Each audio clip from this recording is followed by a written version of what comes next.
Hello viewers, आप सभी का स्वागत है आपके अपने YouTube channel learning for success में। और आज की इस वीडियो में हम डिस्कस करेंगे 4 जून 2020 यानी कि 4 जून 2020 के करंट अफेयर्स के जितने भी इम्पोर्टेंट क्वेश्चंस बनते हैं उन सभी के बारे में। तो प्लीज़ इस वीडियो को लास्ट तक देखें और अगर आपको मेरी ये वीडियो पसंद आए तो प्लीज़ इसे लाइक करें, शेयर करें और मेरे चैनल को सब्सक्राइब करें। साथ ही अगर आप इसकी PDF फाइल डाउनलोड करना चाहते हैं तो उसका लिंक डिस्क्रिप्शन बॉक्स में दिया गया है, आप वहां पर जाकर इसकी PDF फाइल डाउनलोड कर सकते हैं।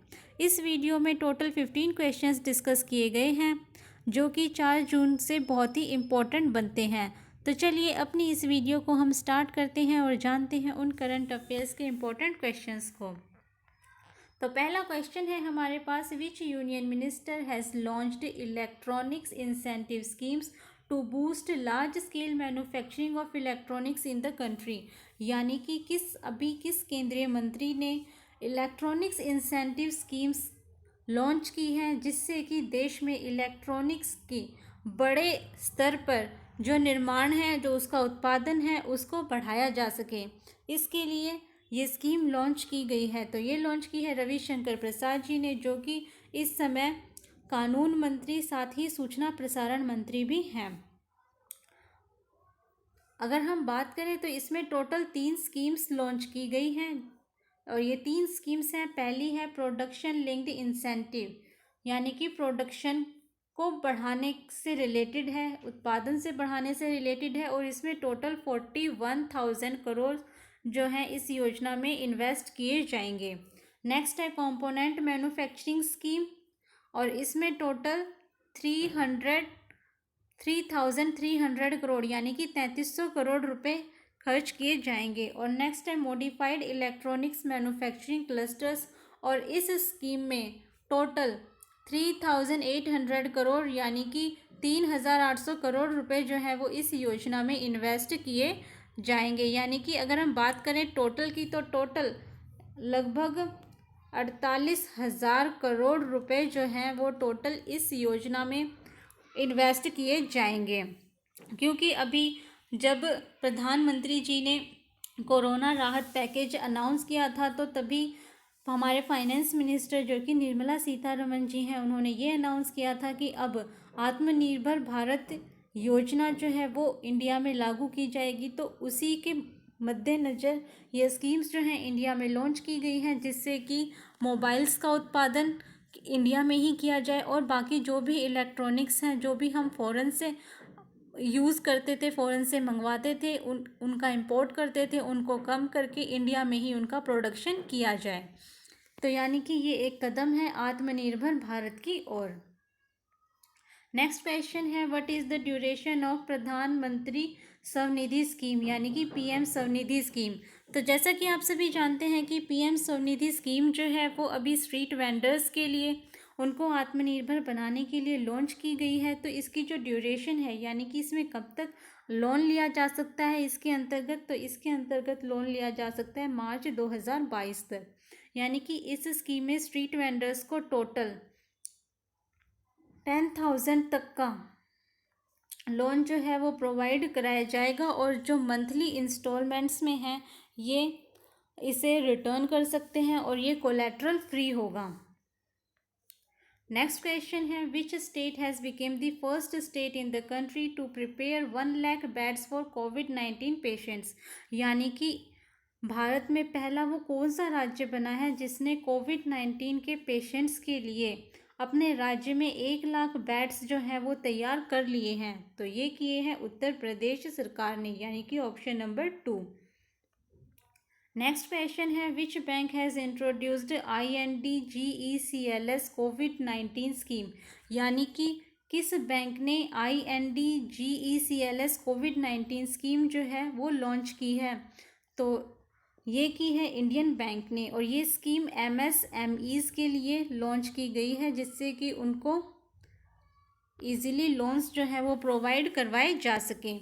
और अगर हम बात करें GECLS की फुल फॉर्म की तो इसकी फुल फॉर्म है guaranteed emergency credit line scheme.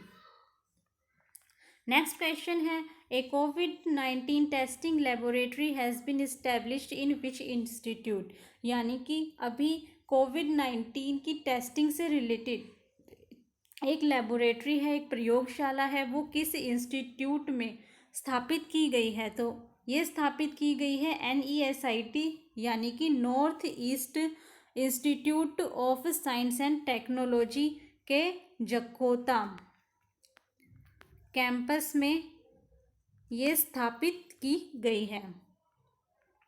Next question है, विच ऑर्गेनाइजेशन हैज़ लॉन्च्ड कोविड-19 technology access pool for equitable access to life saving technique, यानी कि कोविड-19 के लिए जितनी भी इम्पोर्टेंट चीज़ें हैं, चाहे मेडिसिन्स हो, वेंटिलेटर्स हो या और भी इक्विपमेंट्स हो, PPEs हो, पर्सनल प्रोटेक्टिव इक्विपमेंट, तो उन सभी को जितनी भी कंट्रीज़ इससे अफेक्ट हो रही हैं उन सभी को ये प्रोवाइड करवाए जा सके। तो इसके लिए टोटल 37 नेशंस जो हैं उन्होंने बोला है। तो WHO ने ये CTAP इसका अनावरण किया है, इसको लॉन्च किया है, यानी कि इसकी फुल फॉर्म है कोविड-19 technology access pool.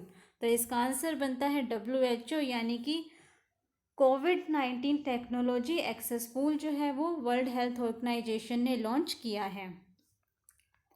Next question है, which authority has launched Khelo India e Pathshala in association with National Sports Federation to provide online coaching and education programme for grass root level athletes, यानी कि किस authority ने अभी खेलो India e पाठशाला national Sports federation के साथ मिलकर लॉन्च की है, जिसके थ्रू जो भी ग्रास रूट लेवल एथलीट्स हैं यानी कि ज़मीनी स्तर के खिलाड़ी हैं उनको ऑनलाइन कोचिंग प्रोवाइड की जाएगी और उनको एजुकेशन प्रोग्राम्स जो हैं वो प्रोवाइड किए जाएंगे। तो ये किया है स्पोर्ट्स अथॉरिटी ऑफ इंडिया ने, यानी कि स्पोर्ट्स अथॉरिटी ऑफ इंडिया ने नेशनल स्पोर्ट्स फेडरेशन के साथ मिलकर खेलो इंडिया ई पाठशाला लॉन्च की है। नेक्स्ट क्वेश्चन है, which country has got emergency financial assistance worth $732 million from IMF to address the COVID-19 pandemic in the country, यानी कि अभी हाल ही में IMF यानी कि इंटरनेशनल मॉनेटरी फंड ने किस कंट्री को, किस देश को $732 मिलियन का राहत पैकेज जो है वो दिया है, जिससे कि वो कोविड-19 महामारी से लड़ सकें। तो ये दिए गए हैं बांग्लादेश को। अगर हम बात करें IMF की हेड की तो ये है क्रिस्टलिना जॉर्जीवा, और अगर हम बात करें इसकी चीफ इकोनॉमिस्ट की तो वो है गीता गोपीनाथ। नेक्स्ट क्वेश्चन है, who is appointed as high commissioner of India to United Kingdom, यानी कि यूनाइटेड किंगडम में इंडिया के हाई कमिश्नर के तौर पर किनको नियुक्त किया गया है? तो ये नियुक्त हुई हैं गायत्री आई कुमार, यानी कि ऑप्शन नंबर 1।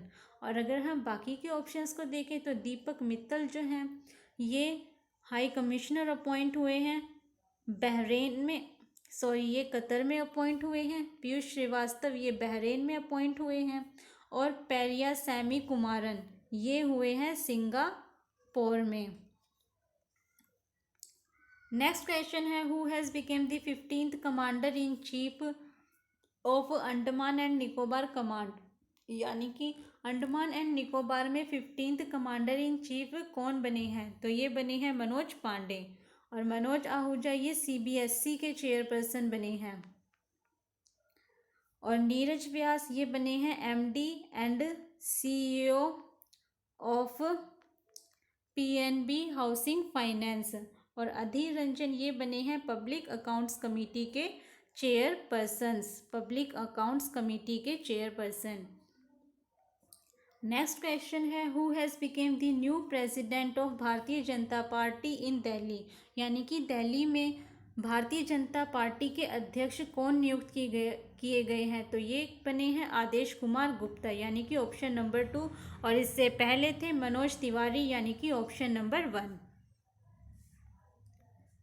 नेक्स्ट क्वेश्चन है, former cricketer Riyaz Shaikh passed away recently, he belong to which country, यानी कि अभी हाल ही में पूर्व क्रिकेटर रियाज शेख का निधन हो गया, तो ये किस कंट्री से संबंधित थे?